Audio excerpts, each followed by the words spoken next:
Welcome back. I'm Udar Pratap Singh. You're joining us on NewsX. Our big focus this hour, the West Bengal government has moved the Calcutta High Court seeking the death penalty for Sanjay Roy, who was convicted in the RG car rape and murder case after the Sialda court sentenced him to life imprisonment. West Bengal CM Mamata Banerjee again has expressed dismay over the Sialda court order, stating that if this is not the rarest of rare, then what is? This comes a day after Mamata Banerjee said she's not satisfied with the trial court's verdict. Advocate General Kishore Datta moved the division bench headed by Justice Debangshu Basak, seeking the death penalty for Sanjay. Sanjay Roy, a former civic volunteer for the city police, was found guilty and sentenced to life term by a sessions court, as the judge said that the case was not in the rarest of rare category for a death penalty. Meanwhile, the victim's father slammed the West Bengal CM, alleging the convict got life imprisonment because the CBI couldn't provide proper proof in the case. Well, joining us now live is Dr. Aseem Maiti from the RG Kar Hospital. We also have Brinda Rige, activist, live with us. Dr. Swati Jindal Garg, AOR, Supreme Court, is joining us live. KV Dhananjay, senior advocate, is also with us now on the broadcast. Let me make a start with you first, Dr. Maiti. How do you react to this big development? The higher court now has been moved. Appeal has been filed against death sentence not being given. Listen, actually, yesterday's the final verdict from the lower court. It was expecting, because either life sentence till death, life sentence to jail, or hang till death. Both are intended for. But according to us, with the doctor, we are not satisfied with the. We are partially satisfied with the. Contrary to the CM's, because we like to go further, because the culprits and the victims are actually the culprits are still behind. Only the Sanjay Ghosh is one of the part of the crime who has engaged this person. I know that he is nothing but a civil police. He used to come as a broker for the hospitals and the police officer in charge, and including the police CP, etc. But right from the beginning, the total tampering of the evidence and the witnesses were destroyed thoroughly and vividly by the police and the local OC also. So it is nothing but a cock and bull story, and the only Sanjay.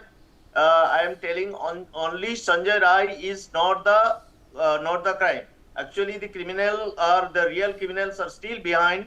According to us, some of the administrative staffs of the hospitals and those who are working with some of their colleagues also may be involved in this process, and total health systems have been.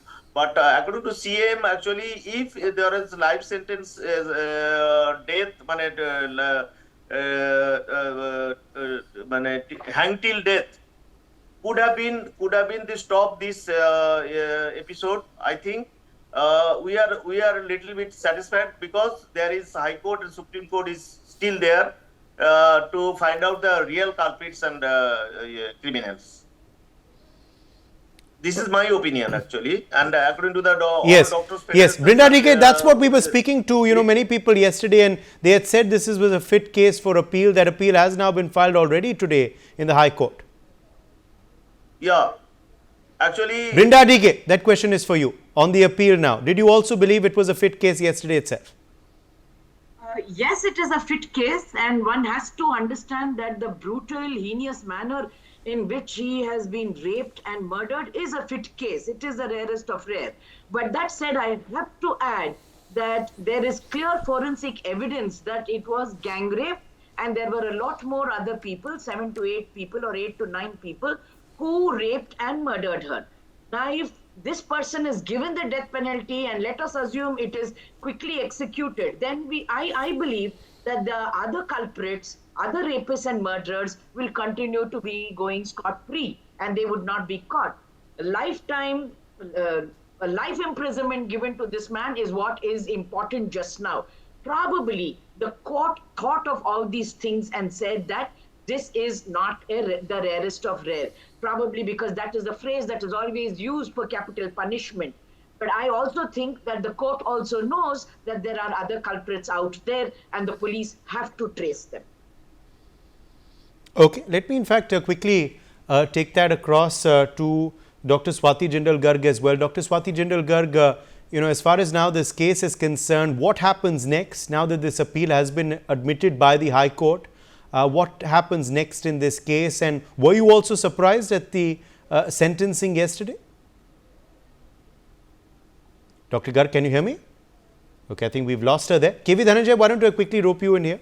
KV Dhananjay, did you also believe this was a fit case for appeal? What happens next in this matter? Also, KV Dhananjay, could that aspect be brought in that Brinda Adige was just citing, that apart from rarest of rare, punishment, the want of it to be accorded, it could also be argued before the judge in the High Court that they want more people booked, or at least a reinvestigation looking at other aspects of the case, which is what many people wanted yesterday too.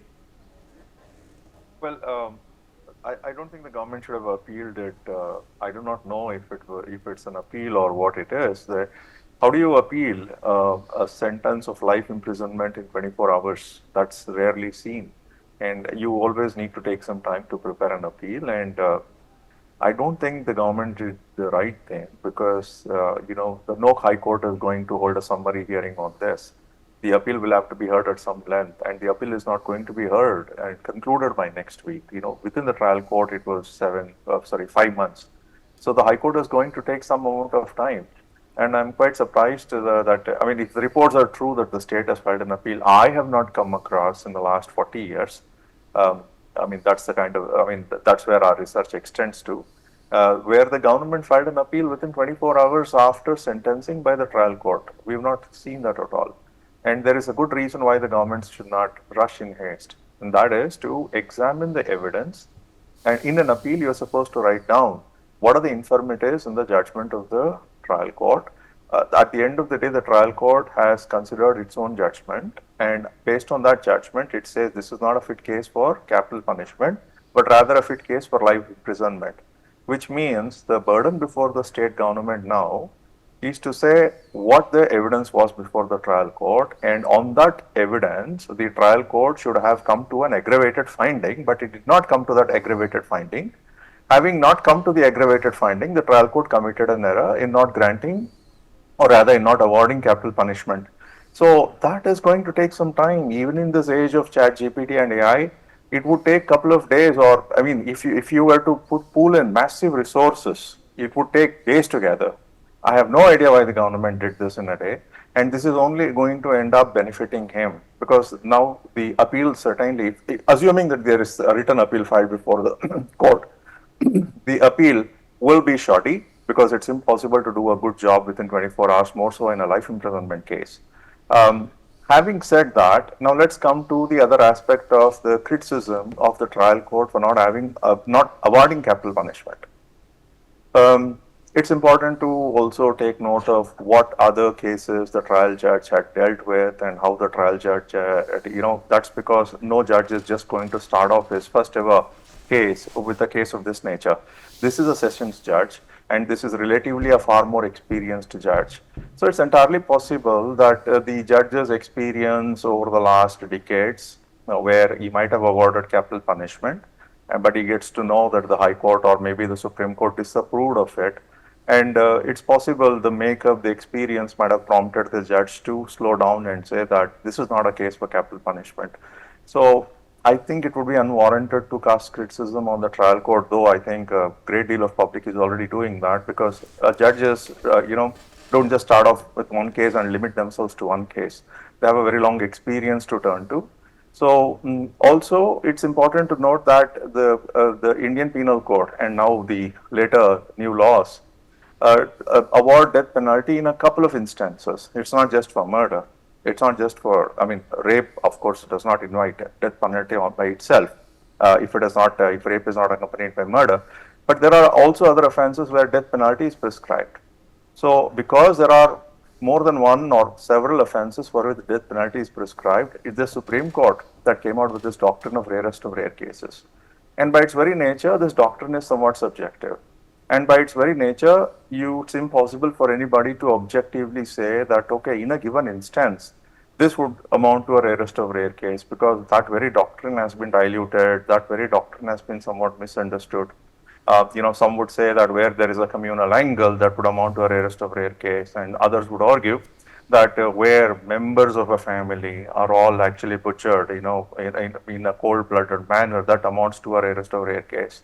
There have been instances where one or two young children were raped and murdered, and that the court has held is a rarest of rare case. So it's nearly impossible to argue with any amount of certainty that a given instance would amount to a rarest of rare case. Of course, people are always free to assume that a rarest of rare case means the case which shocks our conscience and which actually leads to a great amount of public outrage. And the RG car case really fits that bill.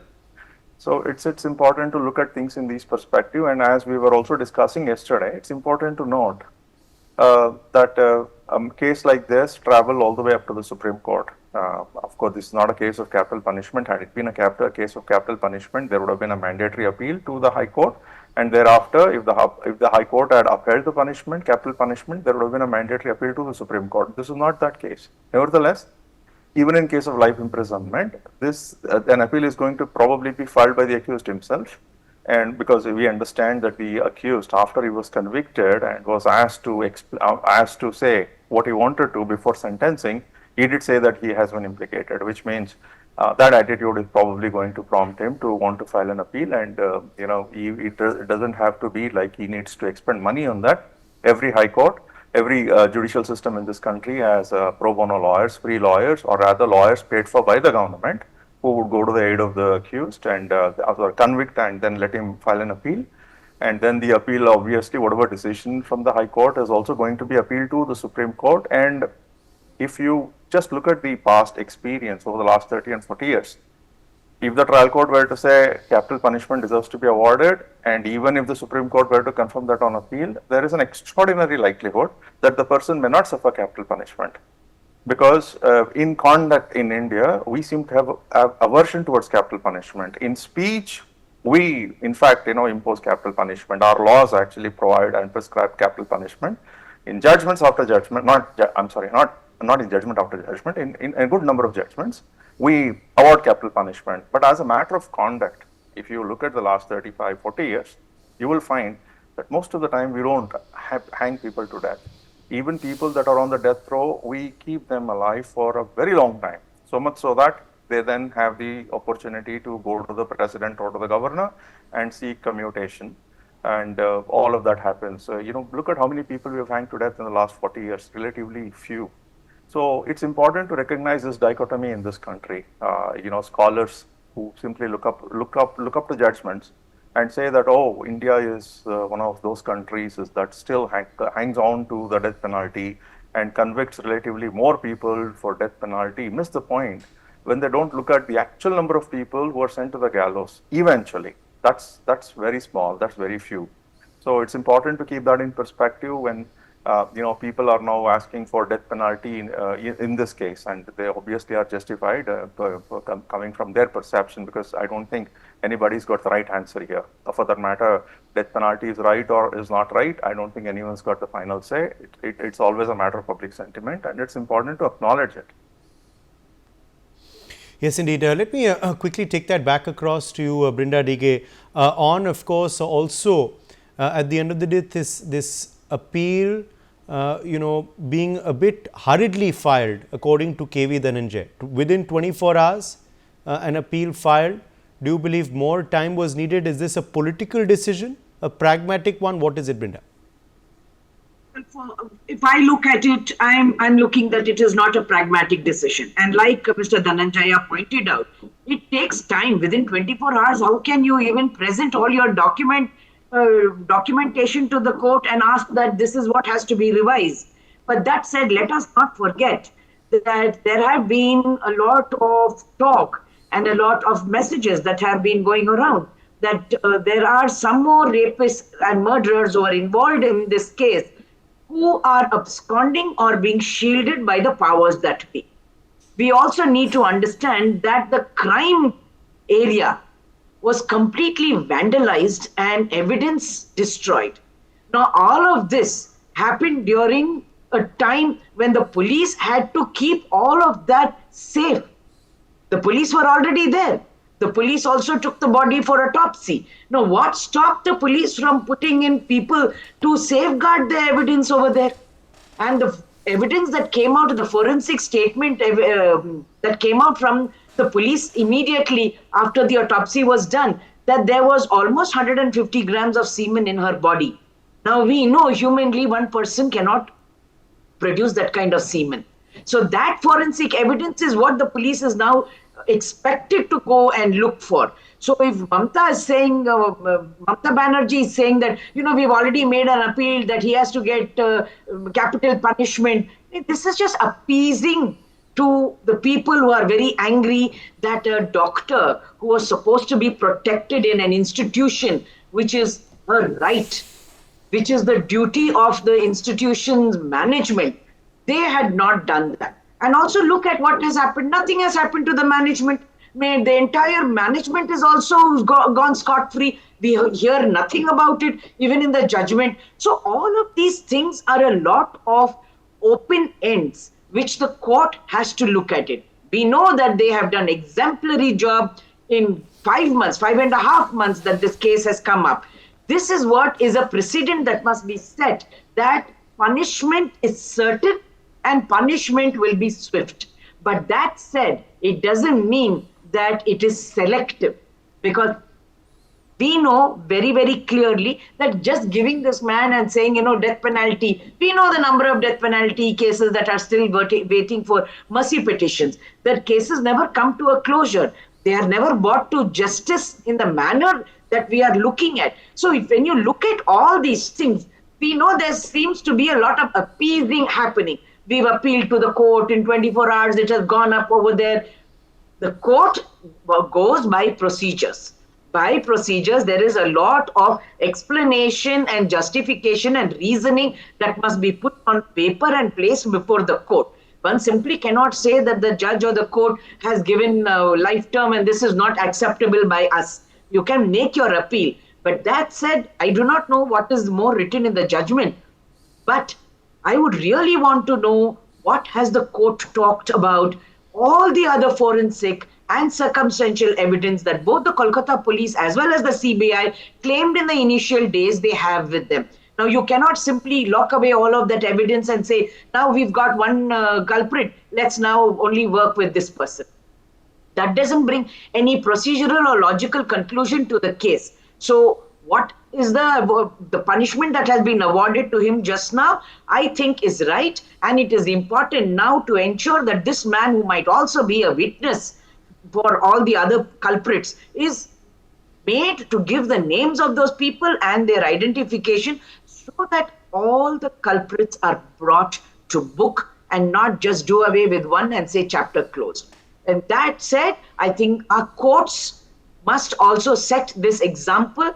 This is a precedent that has been set in 5.5 months. We do not want something that happened in Hyderabad, where the police went all out and shot those 4 people in an encounter. That is not what we want, because we are a democracy governed by the Constitution.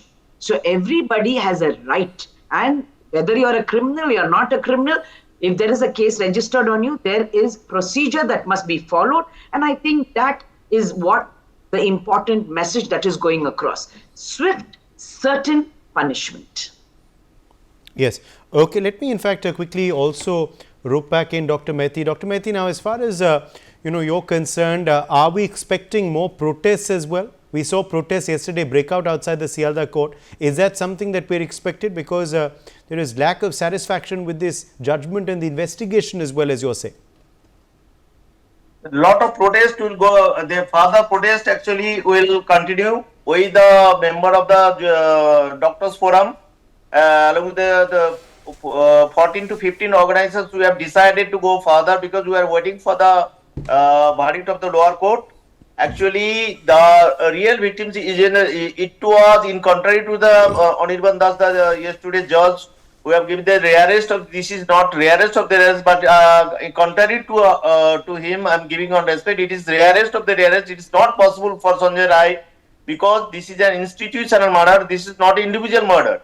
Neither of the administrative staffs of the hospitals or her colleagues, and also the victim's mother, who was the one of the best informer, she has not entertained in the hearing also. So there is lot of thing, and we are satisfied with the judgment that hang till death could have prematurely closed this chapter. But the case will be living, and because the main witness is Sanjay Rai, if he is being allowed to say something or say in detail who are the culprits, who has engaged him to do this, everything. So I think the further fresh investigations will help in the finding out the groups of people, those who are involved in this. And actually, I am blaming the West Bengal police, those who have destroyed completely and vividly the evidence and witnesses after the incidents being taken place. And that paper was handed over to the CBI, and CBI has done nothing. They are not questioned on the day, or on the they went for the actually CC camera hard disk. Nothing was there. Everything was deleted. Only 8 minutes that is Sanjay Rai, focusing Sanjay Rai. So it is a manufacturer. This is a fake. And this is rarest of the rarest incidents that this sort of crime has been taken place in a hospitals like Arjikor Medical College in the midst of night in the 4 o'clock. So this is actually pre-planned. We are 100% sure this is pre-planned, and this has been done by some of the administrators and the beneficiaries of some health department and all. So we the doctors will go on protesting further. This is the beginning of the protest. We will not spare the victims, spare the actual criminals. We will go on continue protesting our in all aspects. And their parents are also, Abhaya's parents are not also satisfied. Especially her mother like to say something about, and she was aspiring that Sanjay Rai could have been hanged till death, but that is not the final. That is not the final. Her opinion, their parents' opinion is there is more than at least 10 to 15 people who are involved in the crime. The murder followed by crime. So totally there was no actually post-mortem on the day. That was a cock and bull story has been made by the police, and the total this is a fake post-mortem report which has been placed. So this is very unfortunate. Okay, I believe Dr. Swati Jindal Garg has also joined us back now. Dr. Swati Jindal Garg, quickly coming to you now, is trying to get you in here earlier on the way forward for this case. What is that going to be according to you? Do you believe that this was a fit case for appeal? Were you surprised it happened so early? And also, what happens next now in the case? Is it just appeal wanting the death sentence, or could we expect now a plea being made for a fresh reinvestigation, also a look at the other perpetrators who many believe were there in the case? But there is no doubt that there are many other perpetrators, and Sanjay Roy is just a part of a big conspiracy. The only thing that amazes me is the swiftness with which this appeal was filed. We all know Justice Arad is Justice Barrett. What was the reason to be filing that appeal within 24 hours when there was more time? There is no doubt about the fact that this is indeed one of the rarest of rarest cases in my estimation. Of course, I have not gone through the judgment as such till now, but if we keep claiming these heinous crimes are not rare anymore, then I ask myself, what is the yardstick that we are developing for the rarest of rarest crime? Do we want more heinosity in order to claim that a crime is heinous or rarest of rare? What is it that we want? So there is no doubt that there are many other perpetrators who are involved, and the investigation should be complete. The agencies cannot merely wash away their hands by, so to say, marking one person solely and saying that, well, we have the culprit here and whatever. If he has been given life imprisonment, let us get it converted into punishment for death and be done with it. No, not at all. We are also looking at many other people who were hands in glove. We are looking at the authorities that were responsible for wiping away vital evidence. We were looking at the authorities who were helping these authorities get away with it.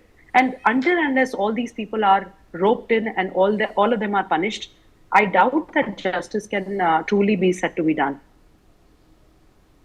Okay, let me quickly, in fact, also at the end of the day, go back to Brinda DK. Brinda DK, also, many questions about what parameters actually go in while judging rarest of rare or not. Yesterday, interestingly, there was a case in Kerala where the death sentence was awarded, but in this one, obviously not.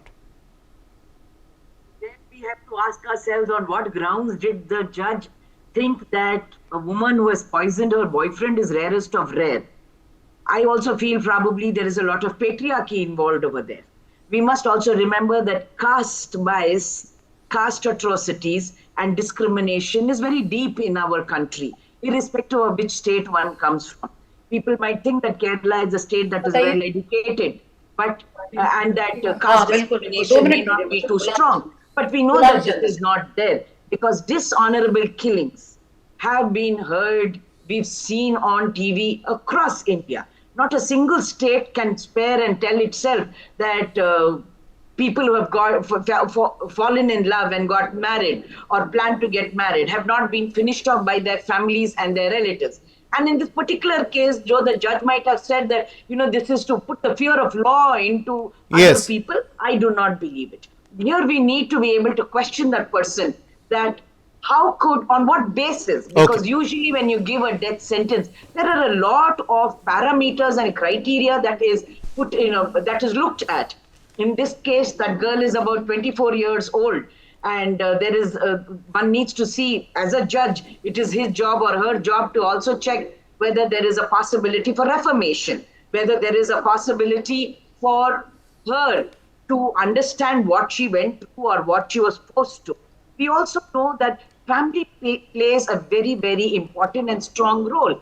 And here the family members, the uncle and the mother, have got off very lightly. So I still believe that in this particular case, the judge has been very biased, and it is wrong to call that particular case rarest of rare. Because if you really look at rarest of rare, we know that there are such cases on a daily basis across India. And this case in Kolkata surely fits that bill.